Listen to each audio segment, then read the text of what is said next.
Olá, amores e amoras, tudo bem? Estamos aqui hoje para gravar mais um vídeo para o nosso canal, né? Sociologia para iniciantes, tanto para alunos de ensino médio, alunos que estão estudando para o Enem agora, quanto para pessoas que têm o interesse de saber um pouco mais de uma perspectiva sociológica. E hoje nós vamos falar um pouquinho sobre a formação da diversidade cultural brasileira e também dois conceitos antropológicos, que é o de aculturação e assimilação. Então vamos lá. Como vocês sabem, o nosso país passou por um processo de colonização, né? Mas nós já tínhamos no nosso país os povos nativos. Então a constituição da nossa cultura brasileira, ela é resultado tanto da integração dos elementos culturais indígenas, dos portugueses colonizadores, quanto dos povos africanos trazidos para cá escravizados, tá? A gente não fala povos escravizados porque ninguém nasce escravo, foram povos escravizados. Também combinou com isso o grande número de imigrantes que vieram para o nosso país.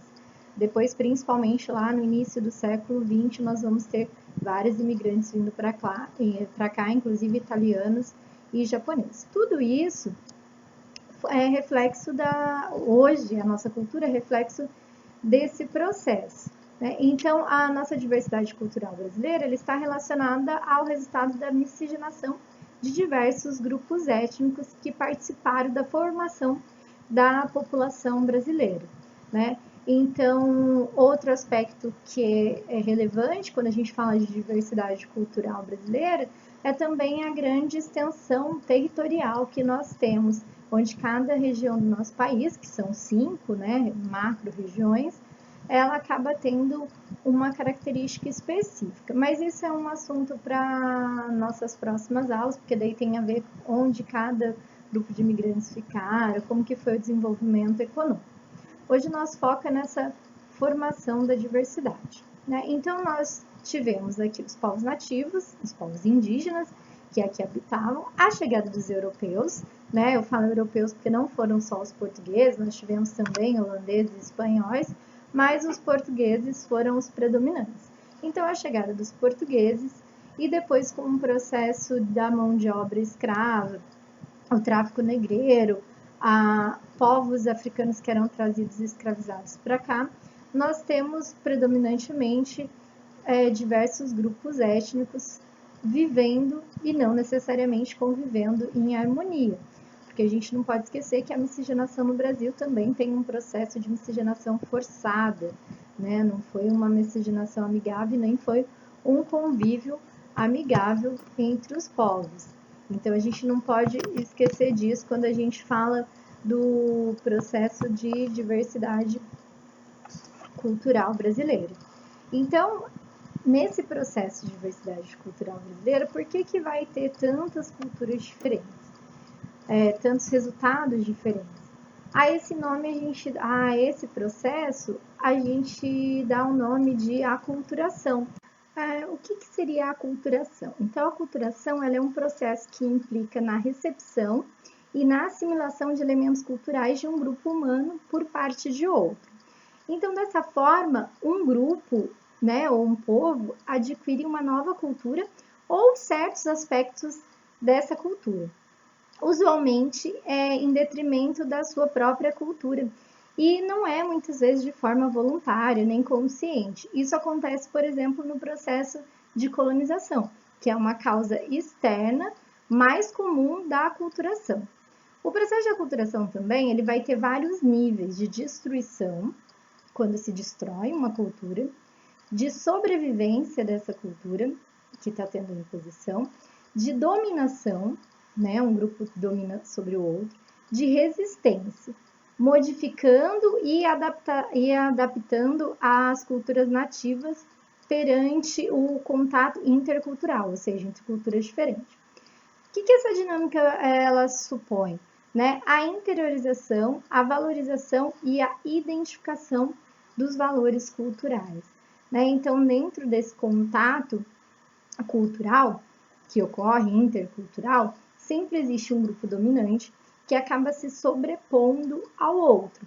Isso não significa que esse vai aceitar essa imposição cultural de maneira passiva, né? Por isso que tem um processo de resistência e de sobrevivência da cultura nativa, da cultura da cultura inicial, né? Então há essa resistência para manter elementos culturais, né? Então, por exemplo, quando os jesuítas chegaram ao Brasil e foram impor a religião católica aos povos nativos, isso não significava que eles não tivessem já uma cultura, não tivessem já uma crença, mas o catolicismo estava sendo imposto a eles.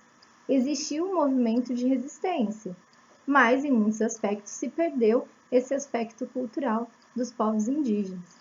Assim como os povos africanos também resistiam com suas religiões, com suas práticas culturais, suas danças e lutas, como a capoeira, por exemplo, ou o candomblé, né? Então, há uma resistência quando há o contato entre os povos.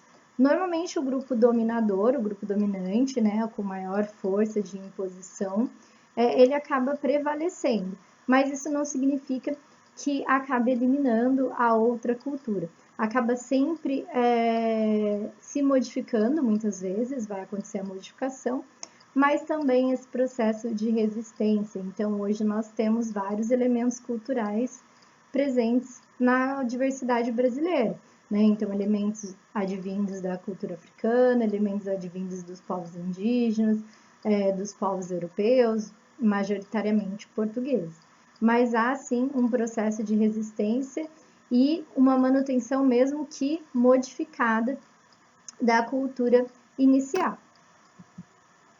E aí nós temos um outro conceito, que é o de assimilação, né? O que é a assimilação cultural? A gente estava falando do processo de aculturação agora, e aí vamos falar de assimilação cultural.